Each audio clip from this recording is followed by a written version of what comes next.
Please be advised that the views and opinions of the host and guests do not reflect those of the station, the management, and its network.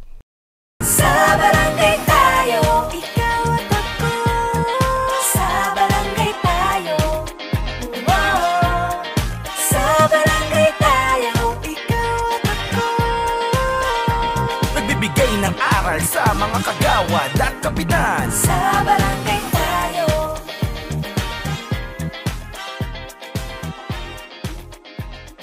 Welcome back mga kabarangay. Sa segment naman po natin na ito, pag-uusapan naman po natin ang mga pet projects po ng ating barangay. Ano po ba yan? Sa bawat barangay po o sangay ng gobyerno, may kanya-kanya pong pinamamalas na goal or program of government. Gaya na lang po ng agricultural goals and food security ng ating pong kasalukuyang administrasyon. At dahil nga po iba-iba po ang mga barangay, from geography to population to issues and program of government, lahat po yan kung sino man ang nakaupo ay may kanya-kanya po mga sinusulong na programa or project o sabi nga po nila, mga pet projects na ipinagmamalaki po kung ito po ay matuloy ng isang barangay administration. Ito nga po ang layunin po ng ating programa na sana po sa ating pag-aaral at pag-uusap po ay makuha po ninyo ang minimithi po ninyo para sa inyo mga kabarangay. Kap Dondon, unahin po muna namin po kayo. Ano po ba yung pinaka-pet project po ng barangay po ninyo at bakit po? Okay. Siyempre, modesty aside po, ang pet project po ng Barangay Namayan ay yung isang Namayan app po namin. Yan po ay, kumbaga, pinakamadaling approach para sa peace and order, para sa mga kailangan nyo. Medyo up-to-date na ho yung aming, pagdating sa technology, nagagamit na po ang cellphone sa amin. Pangalawa, araw-araw po, 365 days, mas marami po yung ilaw namin sa barangay, lalo na sa gabi. Hindi lamang po yung mga street lights. Talagang meron kami parang akala nyo piyesta lagi. Kasi yun ay nakakaalis nung mga masasamang loob na, uy, maliwanag dito sa Barangay Namayan, di na pwedeng pasukin to. And isa pa po ay noong panahon ng pandemic, sa amin po yung, yung kauna-unahang ginawa na reverse isolation. So yan yung mga pet projects na siyempre depende ho sa pangangailangan ng mga panahon. Pero tuloy-tuloy po na program po naman namin to, lalo na yung app namin. Yun po, Kags, SK Mai. Ayan po, maraming salamat po Kap Dondon. Sa inyo naman po Kags Marie, nung kanina po nabanggit po natin yung isa po ninyong programa nung kayo po ay SK pa. Pero nung kayo po ba ay SK chairperson pa, ano-ano pa po yung mga programa po o pet project po ninyo na tinutukan po ninyo and nung kayo po ay nag-iisang kagawad na? Okay. Yung sa akin kasi very spontaneous and continuous talaga yung programs na ginagawa ko dun sa barangay namin. Kasi yung pinaka-ultimate goal na gusto ko kasi mangyari is maging sustainable siya. Hindi lang siya yung pang ngayon lang na programa. Like sa education, gumawa tayo ng ordinansa na pagtulong po sa ating mga college students kasi may pag-aaral nga tayong pinagbasehan doon. At the same time, yung out-of-school youth po natin, naging institutionalized na po siya sa barangay namin. Sa katunayan, gusto kong i-appreciate yung sinimulan po ng ating punong barangay sa San Valley na magkaroon na ng sariling classroom, yung alternative learning system po namin. Kasi it started way back 2008 pa nung SK ako. And then, syempre, yung pagtutok rin po natin sa mga youth programs, yan po yung mga sinigurado natin nung tayo po ay SK hanggang maging kagawad. At the same time, yung atin pong mga kababaihan, gumawa rin po tayo ng programa doon at ordinansa na yearly magkaroon sila ng celebration para nire-recognize din po natin yung kakayahan at ang pagiging isang babae sa aming barangay. Hindi lamang po sa mga nanay, kundi ganon din po sa mga batang babae hanggang sa senior citizen din po. Basta babae ka, may boses ka. At may araw ka rin na i-celebrate. Pero aside from that, ngayon na hindi ako kagawad at mas lumawak po yung field na nakikita ko, ang dami palang pangangailangan. Actually, tama si Kap dun sa sinabi niya, kung ano yung pangangailangan, yun yung dapat na pagtuunan ng pansin. At the same time, lahat yata ng barangay is common din talaga, common denominator is pare-parehong may pangangailangan sa bawat committee. Kaya dun ko natutunan na hindi lang pala, hindi natin pwede sabihin na merong maliit or malaki na committee. Kasi every committee, may mga pangangailangan po talagang nakaakibat doon. Lalo na yung food security na binanggit mo kanina. Meron tayong DILG na programa na hapag sa Peace and Order. Actually, yan yung isa sa pinakaminamahal ko ngayon na committee, yung Peace and Order Cup. Yung security talaga ng ating mga kabarangay. I think sa pagiging punong barangay, yun talaga yung ultimate goal mo na magkaroon talaga ng maganda at kaayusan yung inyong mga barangay. Kasi kapag safe sila at feeling nila secured sila, I'm sure magiging sunod-sunod na rin, magkakaroon na rin ng domino effect yun. Totoo naman. Napakaganda po ng mga programa po na nabanggit po ninyo, Kags Marie. At bilang follow-up nga po, napakaganda po kasi ng sinabi ninyo kanina na dapat po kapag gumagawa po tayo ng mga ordinance sa ating barangay ay kinoconsider po natin yung sustainability po ng mga ordinance na yan. Kaya naman po yung tanong po natin is yung mga programa po na nabanggit nyo kanina, sa tingin po ba ninyo maging ang iba pong mga barangay sa Pilipinas, dapat po ito pa rin po yung mga programa na tutukan o iba na po yung panahon ngayon? I think, SK, may maganda sanang ituloy. Pero yung gusto ko sanang isagot dyan is sa bawat panahon habang tumatagal kasi nagbabago yung pangangailangan. Opo. So, dapat updated tayo. Kumbaga may innovation din yun. Hindi naman sinabi na kapag yung ordinance na yan hanggang dyan lang. Kumbaga kaya tayo meron pong term na amendment or amending this ordinance, blah, blah, blah. Kasi nagkakaroon po talaga ng pagbabago. Oo. At bilang dagdag nga po sa binanggit po ninyo, marami po kasi sa mga naging programa ninyo before, hanggang ngayon po ay pinapatupad pa rin po sa inyo pong lugar, hindi po ba? At bilang dagdag din po sa sinabi nyo kanina, yung mga ordinance po na yon na naipasa before, maaari naman pong dagdagan din ng mga officials ngayon para po i-improve kung ano man po yung mga improvements na tingin nila ay makakatulong din sa mga kabarangay nila. Tama ka dyan, SK Mai. At I think sigurado ako mag-yield dito si Kags Butch at saka si Kap. Ang problema sa isang ordinansa po talaga is implementation. Kasi kung tutuusin po, napakarami na pong naipasang mga ordinansa, mga batas, mga resolution. Ang problema po talaga, kulang po talaga ng implementasyon. Kulang ng pangil at tinatawag nga natin bakal na kamay. Kasi ang nakikita kong problema, Kags and Kap, baka kasi makaapekto sa politika. Opo. Tama yan, Kags Marie. Usually, yun naman ang kalaban. Maganda yung punto, maganda yung aim. Pero yung pag-implementation, pagka mayroong nasagasaang ibang grupo, natatakot nang i-implement. Kagaya SK Mai, kung malabati mo sagutin ko yung iyong tanong, dati kasi committee on, chairman ako ng zoning. Although wala akong kaalam-alam yun, pinag-aralan ko talaga at marami akong natutunan na bakit ang isang tindahan dito 10 meters away sa isang public school nagbebenta ng alak at saka sigarilyo. Tinanay po natin magpasa ng batas ng ordinansa para po pagbawalan yan, although meron pong national law regarding doon. So meron ding mga tayong sinubukan na ordinansang inihain at ang nialaman po yun sa isang lugar dapat hindi magkakadikit yung business ng spa, ng food sa construction, lalo-lalo na kung matraffic ang lugar. Kasi sa construction, mga companies na yan na malalaking truck na mga nakaparada, hindi pwede. So yun mga technical man, pero nakikita mo sa araw-araw, magandang hamon yan sa mga kagawad. I hope yung mga kagawad natin, pag-aralan ninyo yung zoning. Napakaganda pong committee po yan. Going back dun kay Kagawad Marie, kasi meron nga tanong dyan Kagawad Marie. Tsaka yung sinabi ni Cap Don for implementation. Sabi, pwede ba namin i-adapt ang isang municipal or city ordinance sa barangay? Kung pwede daw i-adapt. Sa akin, sure, pwede kayong gumawa ng reso, pero alam niyo hindi na pwedeng, hindi na kinakailangan i-adapt. Ang kailangan dyan ini-implement. Ini-implement na lang ng kapitan ninyo yan. Kasi ang city or municipal ordinance, sakop po lahat ng barangay na sakop ng munisipyo na yon. Kaya ini-implement na lang po. Hindi na kinakailangan magdadalawa pa kayong resolution para lang i-adapt. Hindi na po kinakailangan ini-implement na lang po. Siguro reso for implementation.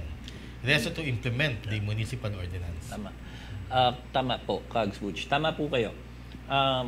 Though sa amin, sa barangay, yung pinaka-project po kasi, hindi project, ito sa mga ginagawa po ng Barangay Namayan ngayon ay yung pagpasa po namin nung wala yung obstruction sa kalsada. Wala pong nakaparada sa amin. Bawal po kahit e-trike, e-bike at kotse, four-wheeled, motorsiklo. Yan po yung isa sa mga wala po, may makikita kayo pero out of 100%, parang mga 1-2% na lang. Yung merong kinuha lang sa bahay, kaya pumarada, tapos lumabas na, pinarada na sa tamang paradahan. Ganun po yung kadalasang mga nangyayari. Yun po, kailangan ng political will, Kags Butch, Kags Marie, SK Mike. Kapag wala ho yung political will at natakot po sa sasabihin ng mga tao, niwala ho kayo sa akin, yung mga sinasabi nating Republic Act, City Ordinance, Municipal Ordinances, hindi natin maipapatupad. Kami po, gumawa ng ordinansa, hindi para labanan yung ordinansa ng city. Meron na po yung city eh. Tama po si Kags Butch. Yung ordinansa ng city, pwede na namin i-implement sa barangay eh. Pero, nilagyan namin ng tweaks o mga maliliit na changes. Bakit? Kasi yung sa city, generalization ng kanilang, ang minimin nila doon. Pero dito sa atin, dito sa barangay, sa amin po, sa Barangay Namayan, sinama ko na po yung mga sinama na ng council. Yung pati yung mga maliliit na eskinita, maliliit na alis, na talagang dapat walang nakaparada. Hindi dahil sa eyesore. Hindi lamang yun ang bonus na lang yung mawala yung eyesores eh. Ang para sa amin doon, kapag nagkaroon ng aberya, nagkaroon ng sunog o may taong dapat dalhin sa ospital, madali namin mapupuntahan at nang walang nakaharang, walang naka-obstruct.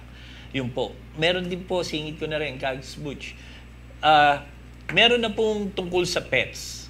Di ba? Dumi ng mga pets natin sa kalsada o yung mga pets ng kapitbahay natin. Meron na pong ordinansa doon. Meron ng Republic Act doon eh. Tungkol dyan eh. Sa Namayan, nilagyan ulit namin ng konting tweak na kasi marami po yung CCTV sa Namayan, isa rin ho sa pet projects namin yan. Yung makikita namin sa CCTV, grounds na po yun para ikaw ay ma-penalize. Yung penalty, mahirap na pong i-discuss dito yun, maraming masyadong matagal pa po yun. Pero mape-penalize po yung nagpakawala ng aso at pusa para dumumi sa labas. Ganun po, through the CCTV. Yan po yung sa amin. Kasi wala po nun sa regular na ordinansa ng syudad o ng Republic Act. Sa amin, nilagyan po namin ng ganon. Yun po. Alam nyo, magbibigay ako ng konting advice po. Kasi sa implementation, minsan talaga, alam nyo, yung politika talaga ganyan di ba? Pero ang sabi nga, ni Vice Mayor Abalos na kung tama ginagawa mo, huwag kang matatakot. Number 1 yan dapat nasa utak natin. Number 2, kung halimbawa City Ordinance yan o Republic Act, pagka halimbawa kunyari sa pets, nang muhuli kayo or mape-penalize ang isang may-ari na dumumi sa kalsada yung kanyang aso o pusa, dala nyo po yung inyong ordinansa. Kasi para napapakita nyo po na kami po ay sumusunod lamang sa ordinansa o sa Republic Act o sa batas. Ganyan. Ngayon, kung kayo naman ay kagawad, ang advice ko naman, kung hindi, natatakot kayong ipasa halimbawa ang isang ordinansa sa zoning na bawal yung construction firms dyan sa isang lugar at ilipat sa dulo dahil nga nakakakalat at natatakot kayo, mawala ng financial sikap o yung mga tao nila na bumuboto sa inyo, ilapit nyo sa city. Pwede ninyo dalhin yung inyong sinulat na ordinansa at pwede ninyo tingmingin kayo sa mga city ordinances or kung wala, idaan ninyo sa isang konsehal na dapat ipasa nyo to para maayos namin ang barangay namin. That's one of the... Ako dati binasa ko kape. Ginaya ko yung ordinansa ng city. Nag-iba lang ako ng imbis na 16-wheeler, ginawa kong 18. Nagalit sa akin ng city nyo. Hindi nila alam na sinadya ko yung para ipatawag ako. Nung pinatawag ako, sinabi na amateur daw ako magsulat At hindi daw pwede yun dahil meron ng city ordinance. Ang pinunto ko doon, 18-wheeler imbes na 16, taasan ninyo. And true enough, after 1 year, alam nyo kung ano nangyari ka? Executive order na ang mismong mayor ng city na nagbawal na magpadaan sa barangay namin ng 18-wheeler trucks. Oo nga naman. So napakaganda talaga pag sinasabi nilang boring ang legislation. Pag pinag-aralan nyo po at marunong kayong mambraso, napakaganda ho yan. Authority po yan. At yan po, malaking difference ang magagawa ninyo sa inyong mga barangay. Tama po, Kags Butch. Kasi dadaan din yan sa public hearing. Dadaan sa committee hearing, tapos magpa-public hearing kayo. Yes. So, meaning to say, hindi lang naman kayo yung nag-isip, hindi lang tayo yung apat ang nag-isip eh. Pati yung mga tao, empowered sila eh. Yes. So, sila Challenge magsasabi kasi, rin Kap, eh. diba? Nakakatuwa. Actually, talaga yung nakaka-miss, Kags eh, pag kagawad ka. Kasi ang kagawad talaga, more on legislation talaga tayo. Pero, alam nyo, at the end of the day, kapag natutunan nyo to, ano na to eh, tuloy-tuloy na. Mag-iisip ka na naman ulit na iba na naman. At alam mo, nakakatuwa sa lahat. Pasensya na napapadagal po yung topic, pero maganda ho itong pag-usapan. Opo. Pagka pinatawag kayo ng committee rules sa taas, huwag kayong matatakot. Dahil pag nagdebate kayo doon, marami kayong matututunan at marami silang malalaman sa problema ng barangay ninyo. Wala namang nag-aaway dyan eh. Mas maganda nga may communication na gano'n. Yun lagi yung pinaglalaban natin, Marie, no? Noon na dapat ang city at saka barangay magka-partner pag nag-uusap talaga sa tungkol sa legislation. Ayan po mga kabarangay, yan nga po yung mga advice po, pati na rin po mga example po ng mga programa na maaari po ninyong i-adopt sa kanya-kanya po ninyong mga barangay. At maraming salamat po sa mga binigay po ninyong advice, Kags and Kap. Bilang panghuling tanong na lang po, Kap Dondon, sa tingin po ba ninyo, ano pa po yung mga kailangan pong pagbutihin ng ating mga barangay sa buong Pilipinas? May mga binanggit po kanina si Kags Butch, like yung zoning regulations dito po sa NCR. Kailangan po ba tutukan din po ang security and peace or infrastructure? Kasi po, kung mapapansin po ninyo mga kabarangay, madalas po yung binibigay na lamang po ng ating mga public servants ay TUPAD, cash assistance at AICS. At wala naman pong mali doon dahil po of course nakakatulong po yan sa ating mga kabarangay. Pero like we said earlier, mas maganda po na long term. Naniniwala po tayo dito sa ating pong programa sa Barangay Tayo na we must equip people with knowledge and the necessary tools po for them to earn a living and not ask for free money handouts lamang po all the time. Kap, ano po ba yung masasabi po ninyo dito? Okay. Actually, sa barangay po kasi, sa panunungkulan, yung governance po natin, expected po sa atin na magkaroon ng peace and order, security, food security, cleanliness. Yan po yung mga ine-expect sa atin. The usual po yan. Normal po yun. Yung mga iba-ibang mga programa na naiisip natin, kumbaga, yung bonus points yun sa kahit sa local government code makikita nyo naman pagdating sa business, kailangan business friendly tayo. Yan.